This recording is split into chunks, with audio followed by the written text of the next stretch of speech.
My name is Ernesto.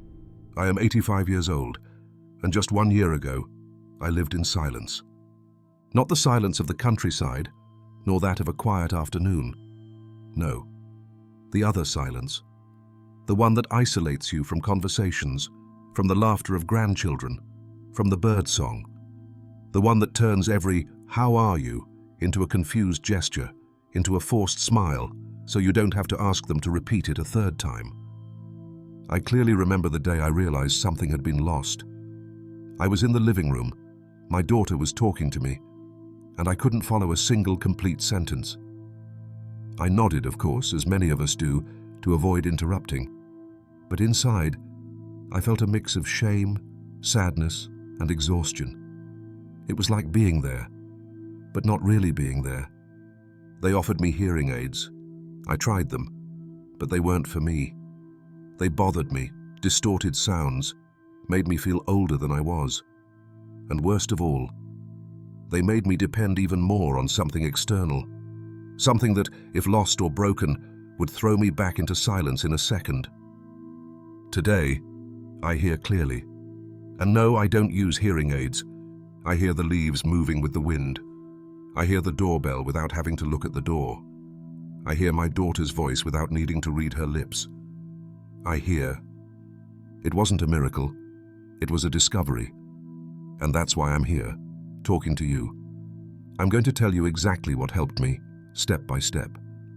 But beyond the natural supplement that changed my life, I want to tell you about the process, what I felt, what I experienced, and why I came to think I would never hear well again. Because I know I'm not alone.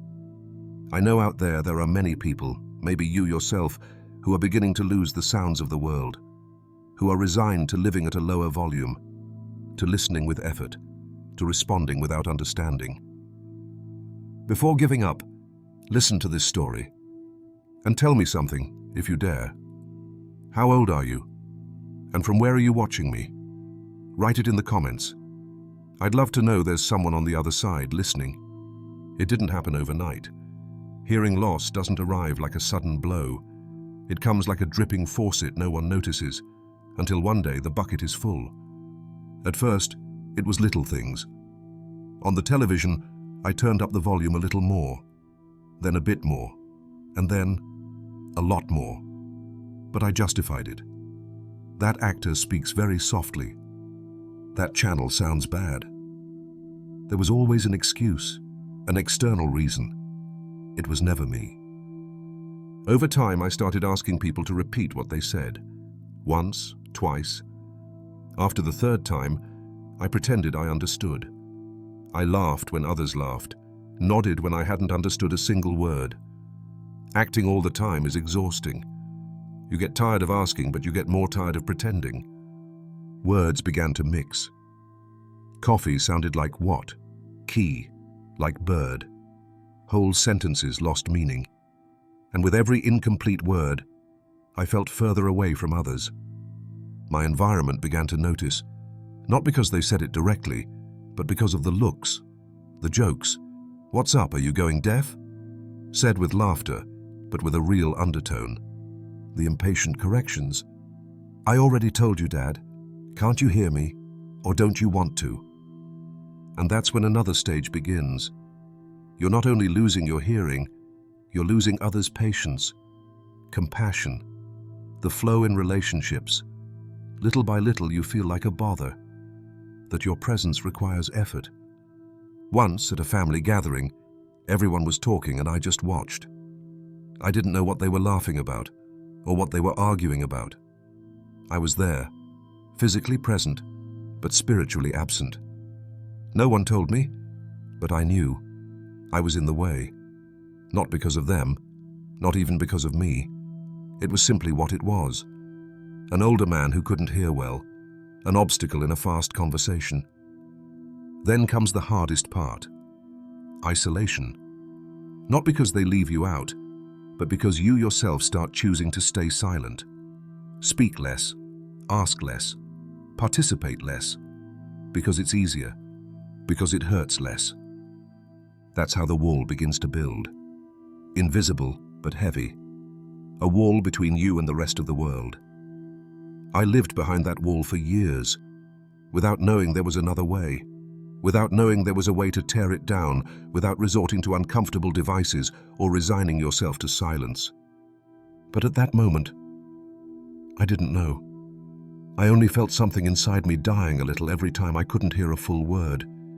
And with every word I didn't understand, it seemed they understood me less. Life without sounds, what it feels like to lose connection with the world. There is a loneliness that is not noticed from the outside. It's not about being alone in a room, nor about having no family or friends. It is a quieter, slower, more painful loneliness. It is the loneliness of being surrounded by people and not being able to hear them. When hearing starts to fade, days fill with awkward moments. Everything becomes a kind of maze where words don't arrive complete, where conversations slip through your fingers, where sounds feel distant, as if coming from the bottom of a well. One afternoon I was walking down the sidewalk. A woman passed by and said something. I saw she looked at me, smiled, but I didn't understand a single word. I smiled reflexively, as if she had said something kind. But as I kept walking, I wondered what she might have said. Was it a greeting? A joke? A warning? I never knew. That's how the world becomes. A place where words come broken, and you have to guess them like pieces of a puzzle. With my family, it was the same. Sometimes during meals, everyone talked among themselves. I watched them laugh, move, tell stories, but I couldn't follow along. I didn't know if they were talking about a memory, news, or something that happened during the week. I felt like I was watching a movie without subtitles, and with the grandchildren, it was even harder. They speak fast, move, change subjects without warning. I nodded, laughed when they laughed, but many times I didn't understand what it was about. It hurt to think I was missing truly knowing them, that I was losing moments that wouldn't come again. The television, which used to be a faithful companion, also became an enemy. I turned up the volume so much that others asked me to lower it. So I chose to watch it alone, with subtitles on. But it wasn't the same. Hearing a voice, an intonation, a genuine laugh, that also has soul. And I couldn't perceive it anymore. That's how disconnection begins. Not only from sounds, but from the world. You feel like you live behind thick glass. You can see others, but can't touch them with words. You're present, but not included. You start living halfway. It's hard to explain to someone who hears normally what losing that sense means, because it's not just physical, it's emotional, psychological, existential. One stops participating, giving opinions, telling stories, and when you stop talking, you also stop being remembered, because people remember voices, phrases, ideas you shared. If all that fades, you start disappearing silently. I began to disappear. I felt I was becoming invisible, not because others ignored me, but because I distanced myself, tired of fighting that wall that separated me from life. And yet I kept breathing, kept eating, dressing, walking. But living, what you call living, I was not living. I was resisting. Resisting that life without sounds, waiting, without really knowing for what. Until one day, without looking for it, came the first sign that maybe there was still something I could do. The rejection of hearing aids. The first time they talked to me about hearing aids, I did it out of obligation. "Dad, it's time you try something," my daughter said. She didn't say it with bad intentions. She said it with love, with concern. But I felt something else. I felt as if they were pushing me to accept defeat. I agreed. I went to take the test. They treated me well, professionally. They made me repeat words, identify sounds, read small letters while speaking in my ear. In the end, they gave me the results with a phrase that stayed with me. "Nothing serious, but your hearing will never be the same again. The best is to start using hearing aids." That night, I didn't sleep. When the day came to try them, I sat in a white room with the device on for the first time. I heard everything, but weird. Voices were high-pitched, metallic. Traffic noise sounded like an alarm. The rustling of clothes stunned me, and my own voice sounded strange. I don't know how to explain it. It was like they had given me back hearing, but in a robotic, soulless way. Like I could hear, yes, but without truly understanding what I was listening to. Like everything sounded through a poorly tuned radio. Despite that, I tried. I wore them for a few days. I walked around the house, the neighborhood. But every time I looked in the mirror, I found it hard to recognize myself. Not because of the device itself, but because of what it represented. I felt it made me look older than I was, more fragile, more sick, more dependent. People noticed.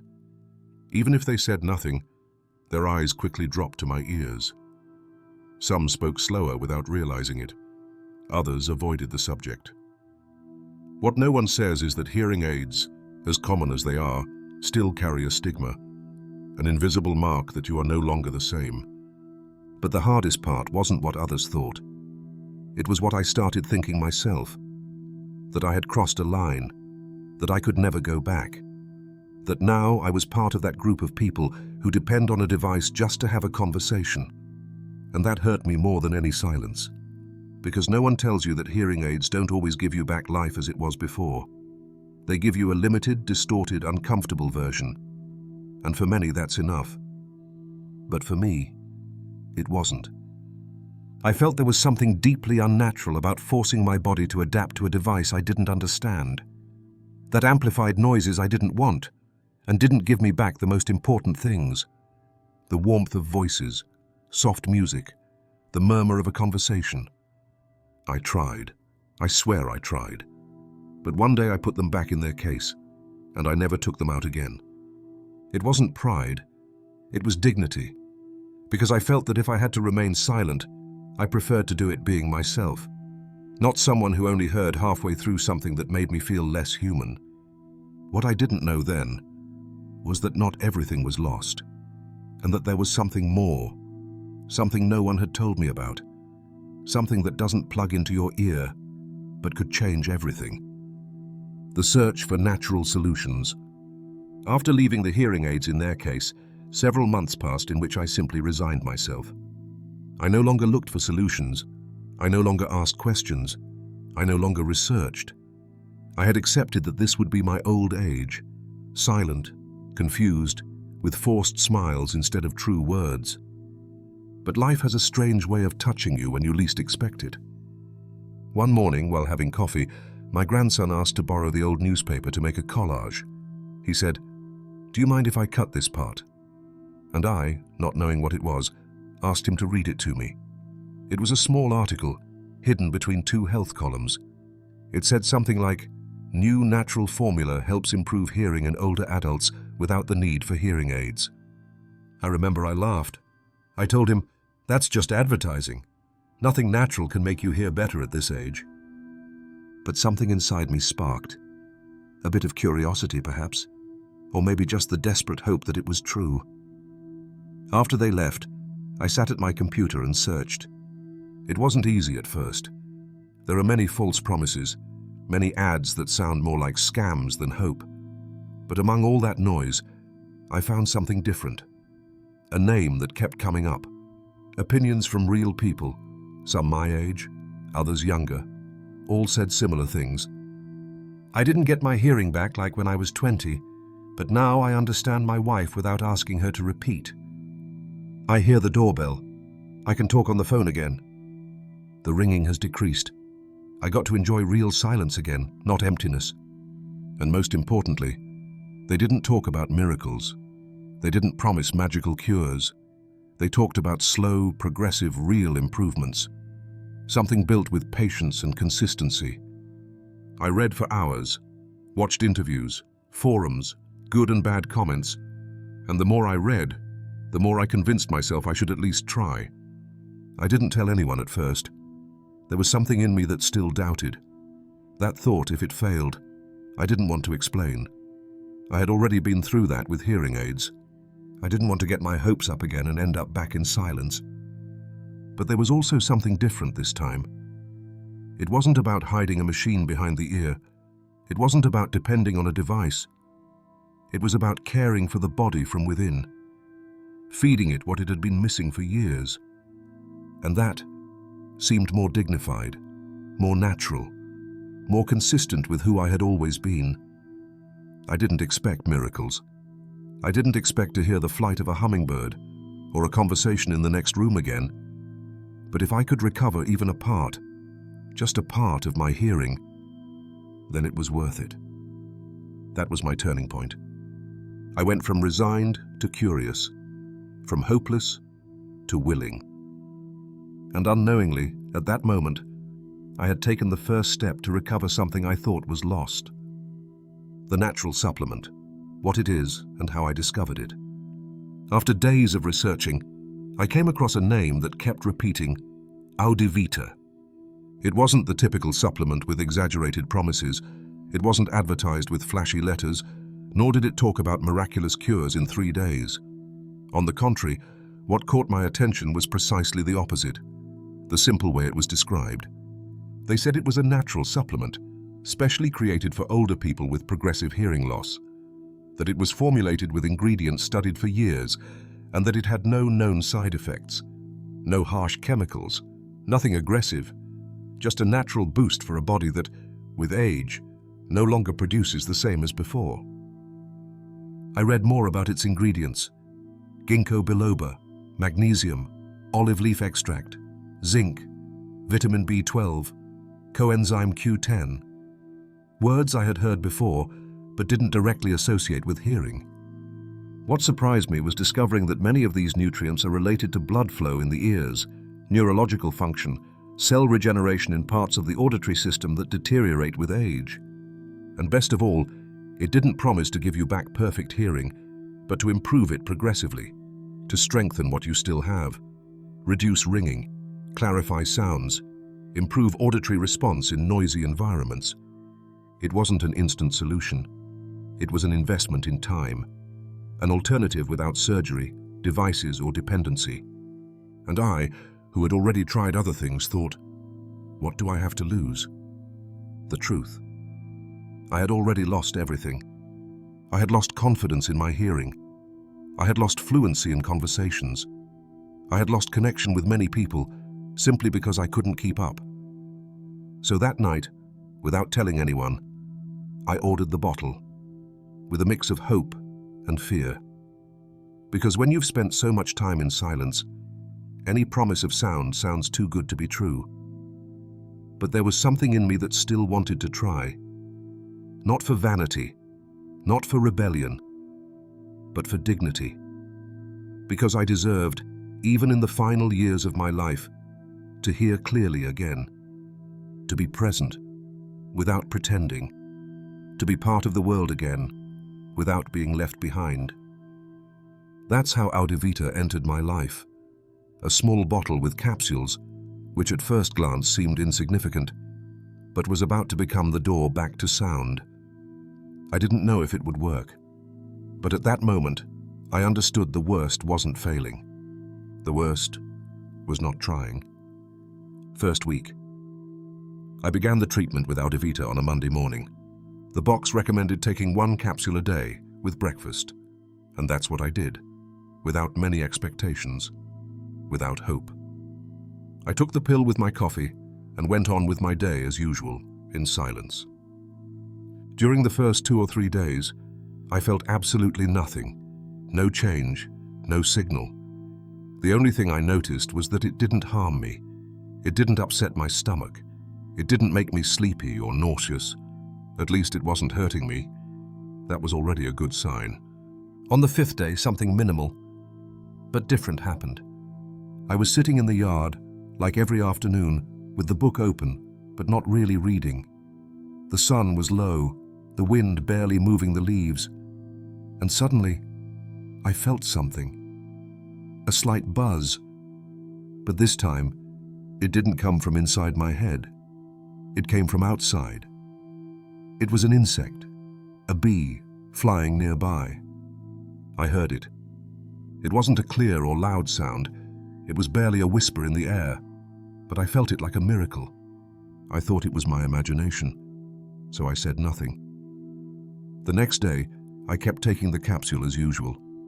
I found it hard to admit it, but I was feeling a bit more alert, like something inside me had been activated. On the 6th day, I noticed something else. My daughter spoke to me from the kitchen without raising her voice much. Before, I wouldn't have heard a syllable, but this time, I understood at least half of what she said.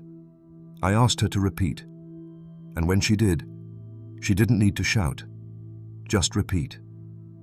And that was already a lot for me. That day I felt different, like the fog in my ears had thinned a bit, like a small door had slightly opened. But I was still skeptical. I told myself maybe it was a placebo effect, that I was imagining things, that I shouldn't get my hopes up. And yet, every morning I woke up with a little more desire to keep taking it. I surprised myself paying more attention to sounds. I stayed silent longer, not to avoid noises, but to seek signals. I began to notice that the buzzing that had accompanied me like a second heartbeat started to fade slowly.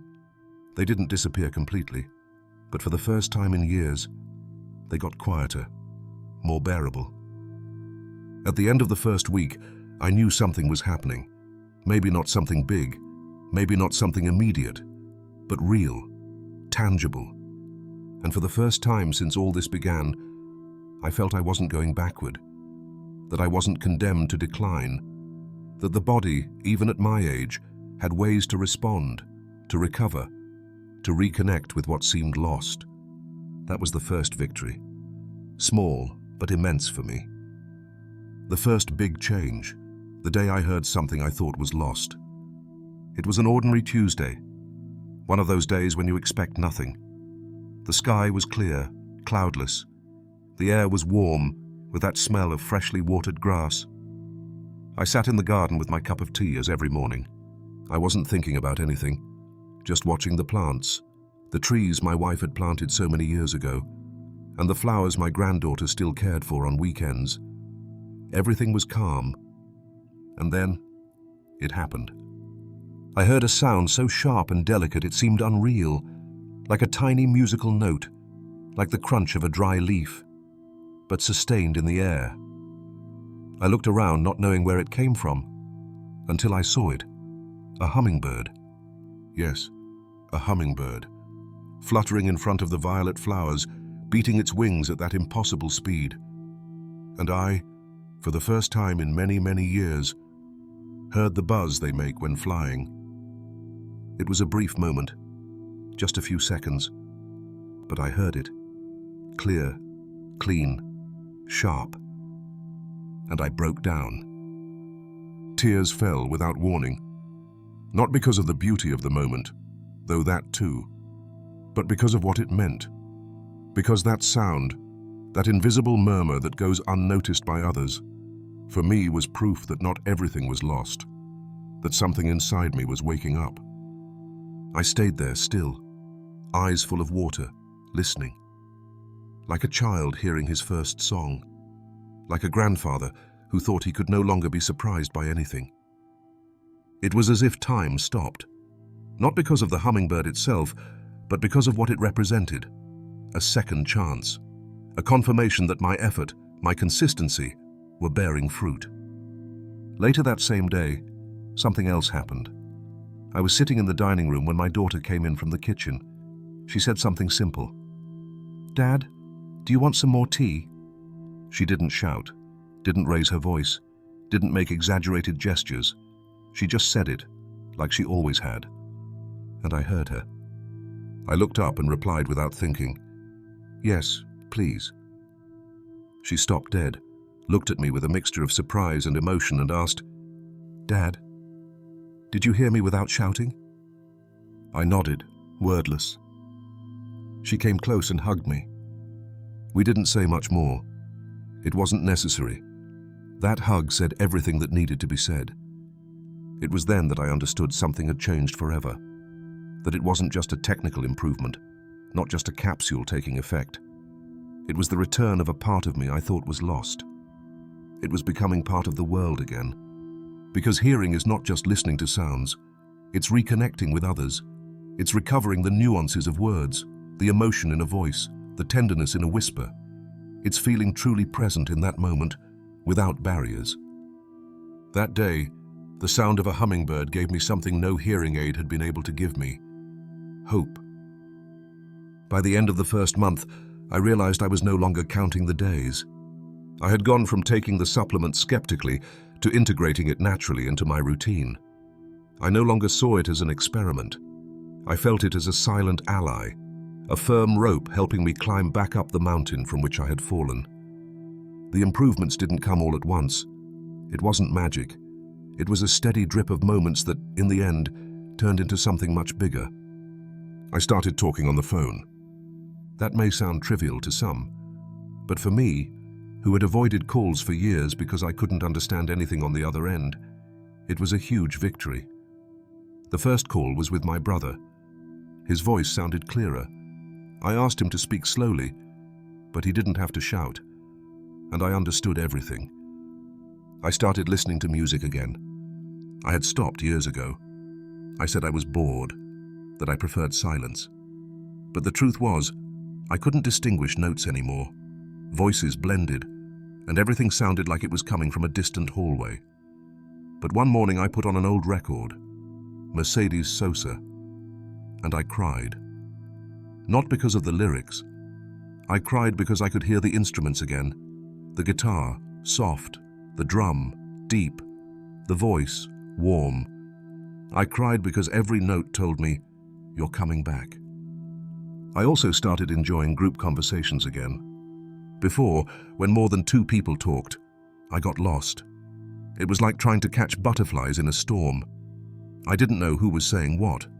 But over the weeks, I started distinguishing voices, following topics, even making a comment without having it repeated 3 times. That changed my mood. It lifted my spirit. Because I understood that I wasn't just hearing better, I was living better. And that was the real miracle. Not recovering a sense, but recovering my place. I became part of my world again. Not a spectator, not a bother, not a polite guest in my own home. I felt included again, present, heard, and capable of hearing. I thought of all the treatments I had tried before. Massages, drops, diets, expensive devices. Nothing had given me this feeling of return. Everything had been temporary, uncomfortable, or frustrating. Some did nothing at all. Others made me feel even older. But this was different. Audivita didn't shout to me what I had lost. It whispered what I could still recover. And that at 85 years old is a huge gift. Because at this stage of life, one no longer asks for miracles. One only wants small chances to be happy, to be connected, to keep being oneself. And I felt finally that I was becoming myself again. After several weeks taking Audivita, I began to become more interested in what I was putting inside my body. I have always been skeptical about supplements. Throughout my life, I have seen promises made that were not fulfilled. But this time, I felt it was worth looking closer, not with distrust, but with curiosity. So I took some time to carefully read the label. And I found nothing strange. No name I couldn't pronounce, no harsh chemical. What I found was something much simpler and more powerful: nature. One of the main ingredients is ginkgo biloba. A strange name, yes.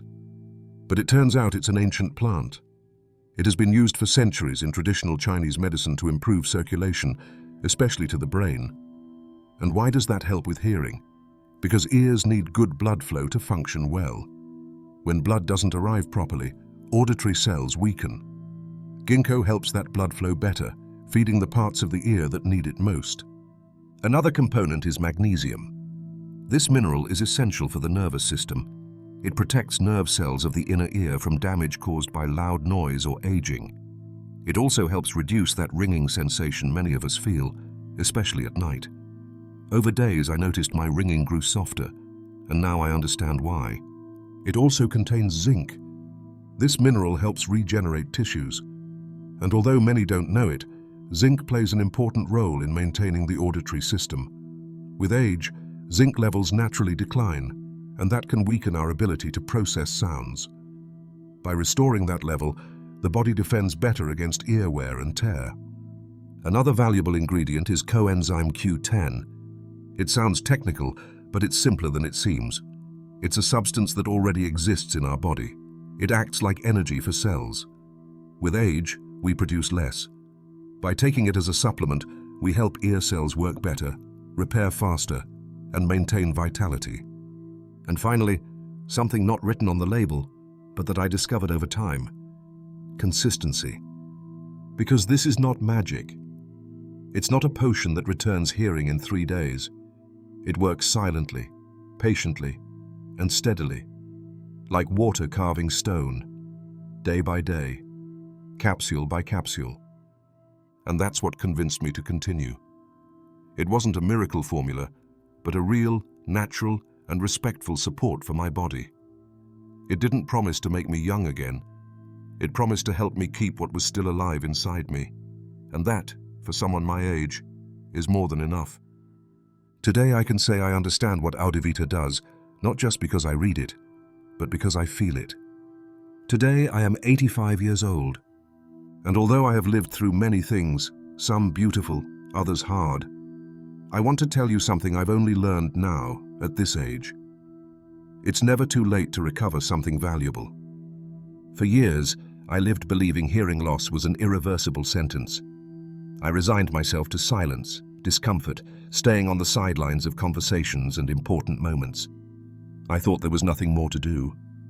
But I was wrong. No, I didn't regain perfect hearing. I didn't hear like when I was young. But I did regain something much deeper. The dignity of being able to hear those I love. To look my children in the eyes while they talk to me. To share a story without pretending I understood.